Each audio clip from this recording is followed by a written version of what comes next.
जाति व्यवस्था देश की सच्चाई है। बिना इस पे बात करे इसको अस्वीकार कर देने का मतलब है जाति व्यवस्था को बनाए रखना। हेलो फ्रेंड्स, मेरी जो आज की कविता है उसका टाइटल है दलित एक इंसान है। हाँ मैं दलित हूँ, हाँ मान लिया मैं दलित हूँ। क्यों बांटते रहते हो मुझे जातिवाद में, कुछ तो शर्म करो अपने आप में। किसने हक दिया तुम्हें मेरा दायरा बताने का, किसने हक दिया तुम्हें मेरा दायरा बताने का। हाँ मुझे भी हक है एक शिक्षक बन के कमाने का।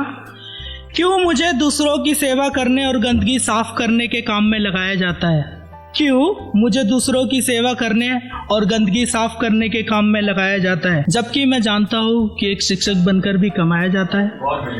क्यों मुझे मेरी जाति के आधार पर परिभाषित किया जाता है, क्यों मुझे मेरी जाति के आधार पर परिभाषित किया जाता है, जबकि मुझे इंसानियत के आधार पर भी खुद को परिभाषित करना आता है।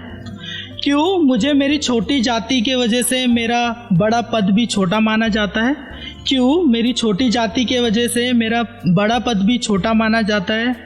क्यों उनकी जाति बड़ी होने की वजह से उनके छोटे पद को भी बड़ा मान लिया जाता है। हाँ मेरी जाति छोटी है, हाँ मेरी जाति छोटी है, लेकिन उसमें मेरा कसूर क्या। तुम मुझे मेरे अधिकारों से वंचित रखना चाहते हो, तुम्हें ये अधिकार किसने दिया। जो कहते हैं जातिवाद तो अब नहीं है, जो कहते हैं जातिवाद तो अब नहीं है, लेकिन वे अच्छे से जानते हैं ये तो हर कहीं है।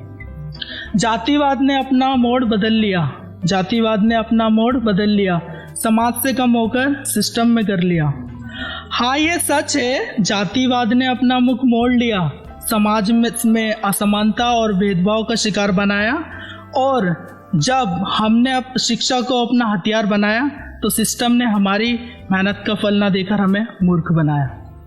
क्यों बांधे रखना चाहते हो मुझे जातिवाद के धागों में, क्यों बांधे रखना चाहते हो मुझे जातिवाद के धागों में। अब हम नहीं फंसे रहना चाहते तुम्हारी मनुवादी वाली बातों में।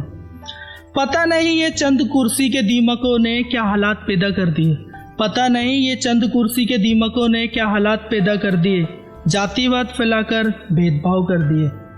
क्यों हमें उन धागों में बांधे रखना चाहते हैं जिसे तोड़कर हम आगे आए हैं, क्यों हमें उन धागों में बांधे रखना चाहते हैं जिसे तोड़कर हम आगे आए हैं। क्यों अपना ही वर्चस्व बनाए रखना चाहते हैं जो हमें अपनी ऊंची जाति होने पर डराते हैं, क्यों हमारी सेवा लेने से नहीं करते हैं। क्यों मेरा सरनेम मुझसे पूछा जाता है, क्यों मेरा सरनेम मुझसे पूछा जाता है, आखिर क्यों उसी के आधार पर मुझे जातिवाद की आग में फूंका जाता है।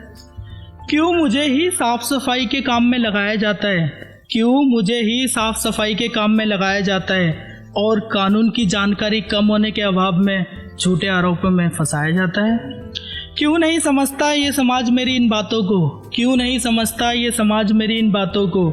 जातिवाद के वजह से छोटे या बड़े ना समझो अपने आप को। मेरी असहमति को मेरा विरोध मत समझिए, मेरी असहमति को मेरा विरोध मत समझिए। सच को स्वीकार करिए, सच्चाई को समझिए। मेरी असहमति को मेरा विरोध मत समझिए, मेरी असहमति को मेरा विरोध मत समझिए। अगर मैं आपसे अपना हक मांगूं तो उसे मेरा अनुरोध मत समझिए। Thank you.